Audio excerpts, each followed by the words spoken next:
We'll start with Wayne St. James.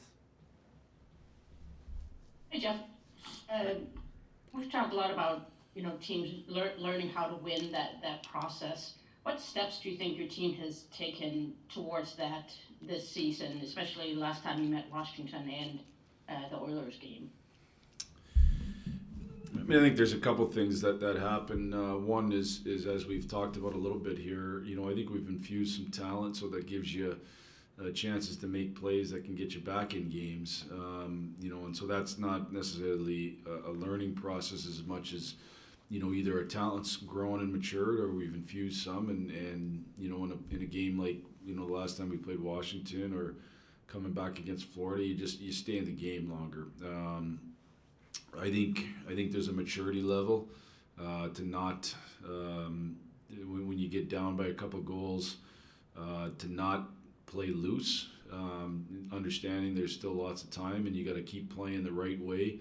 If you get down a couple goals and you start giving up tons of chances, likely one of those is going in, and now you're down more goals. It doesn't do any good. Even so, you can't cheat for offense at that point. You have to make sure your game plan stays the same as it was when the game started, and you're making them earn their offense, and you're creating offense, so I think it would be those, and just a mindset and a confidence, and confidence comes earned. It's earned through the knowledge that you do have talent to go out and win the hockey game, regardless of being down. It's earned through the knowledge that you have made sacrifices, hopefully to a greater degree than the other team, and I think and confidence is a fleeting thing, but I think it's something that's critically important.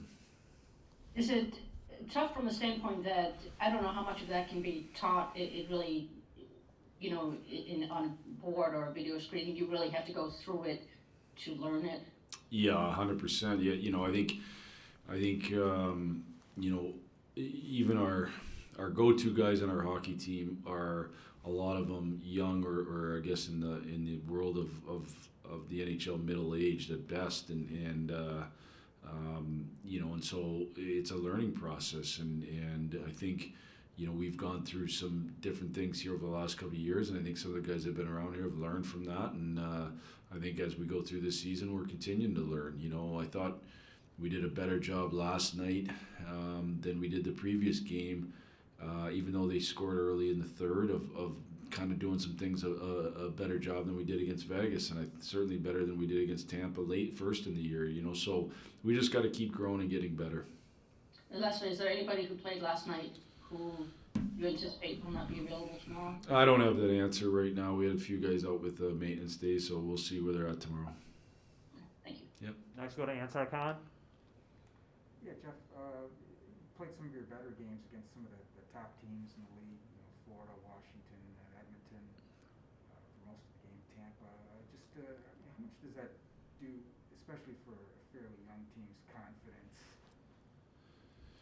Well, I think it's important, to create that belief in yourself by playing well against those teams, that you can play against the teams that are, some of the best in the league, and have success against them. I don't.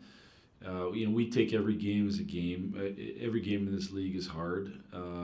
The differentiation in teams isn't so drastic that some games are way easier. They're all hard. But certainly to be able to beat good teams helps you build that confidence that I talked about. And also, just a little bit about Nedeljkovic and the way he can play the puck. I mean, how beneficial is that when you've got a goalie like that can help neutralize forecheck and just move the puck as well as he does? Yeah, we think it's something that's really important, and we had a couple blunders early in the season that we've had to work through, but that's going to happen a little bit, and it wasn't just with Ned, but that's going to happen a little bit when you have goalies that play the puck. But I think ultimately when a goalie plays the puck well, it can help negate the other team's forecheck. And one of the hardest things to handle in this league is the pressure that teams put you under with their forecheck. So. I thought Ned did a really good job last night of helping negate their forecheck. I think it's something that can be real critical, something we're working on a lot. Thanks. Yep. Max Boltman.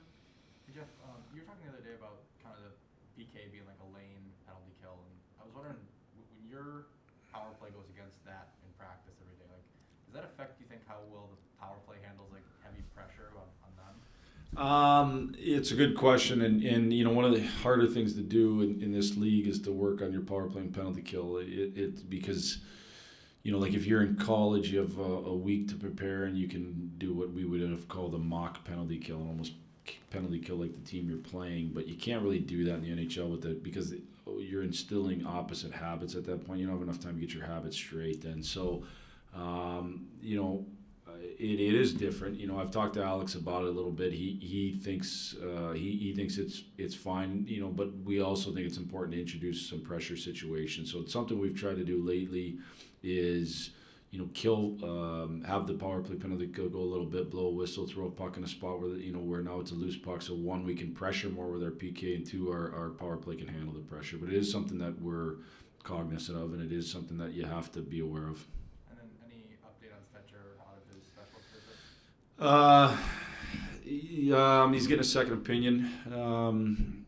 He's got, you know, he's probably got a few different choices he can make, and so we'll see where it goes. I don't have any full update. He's getting looked at again today. Thanks. Yep. Charlie Johnston. Vladislav Nemesnikov has scored 7 goals in just 14 games last season, 8 goals. What have you seen improve in his game for him to already have almost met the goals that he scored last season? You know, I think I read that he talked about he worked really hard this summer at it, and it is something that him and I met about at the end of the year last year. That, you know, I think I'd made mention earlier. I think I want to get this stat right, but like over the last 4 years, he's expected goals compared to his goals were like, I want to say 4 less a year or something like that. Like that's a lot of goals, or maybe it was 2 less a year. Whatever it was below what you know his expected goal output should have been, and so I think he went to work hard to work on his shot, to work on the ways that I mean, there's more than just a shot that can allow you to score more goals, and I know he spent a lot of time this summer doing that. He was working with a skills coach in the area here, actually, with I think DeBrincat, and I think Osterley was in that mix, and so I know he's worked hard at it, and it's paying off right now for him. Ted Colfin.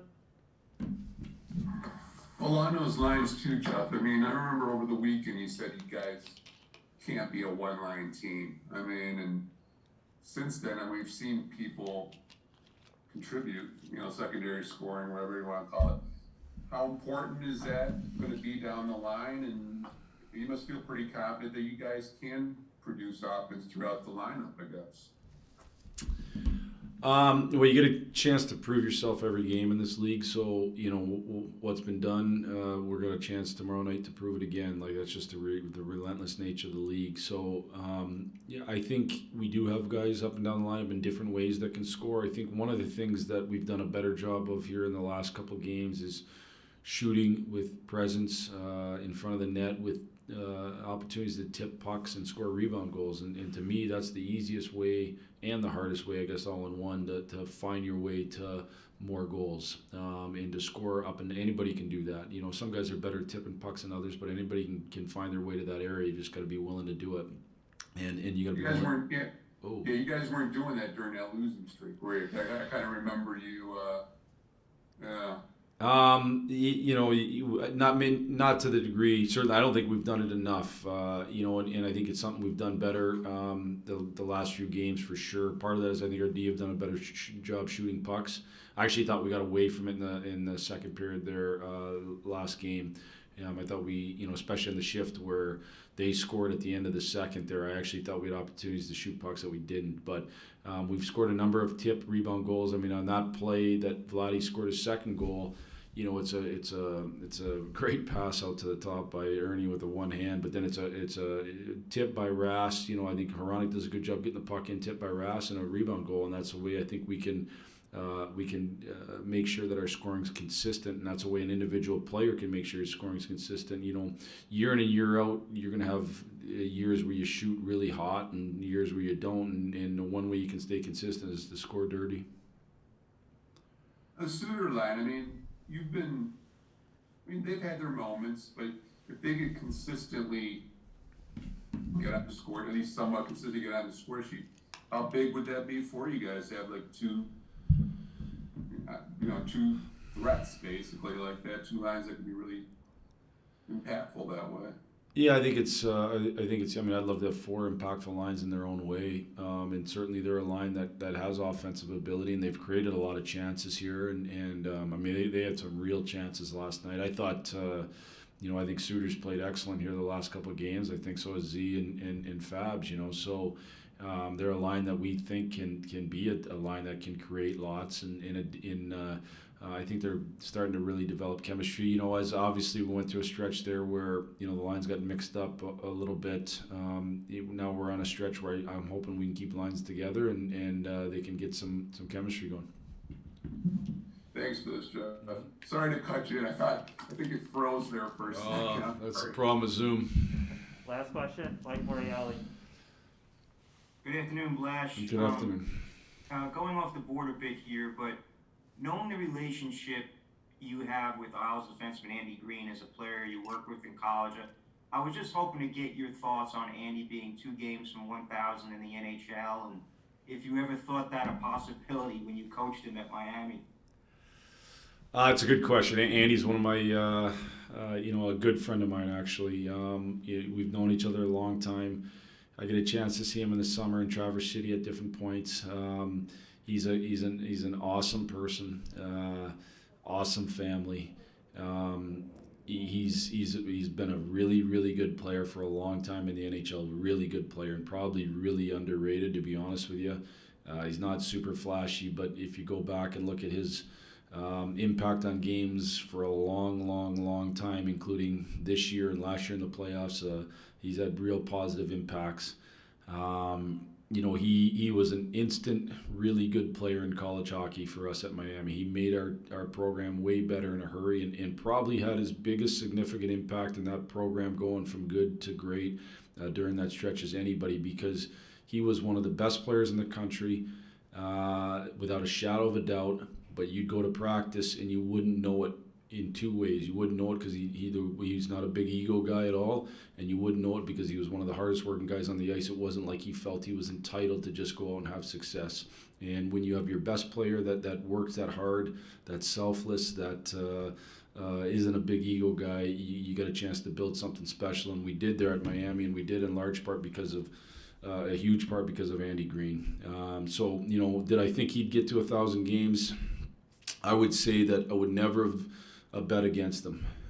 He's just he's a really, really he's got great mental toughness.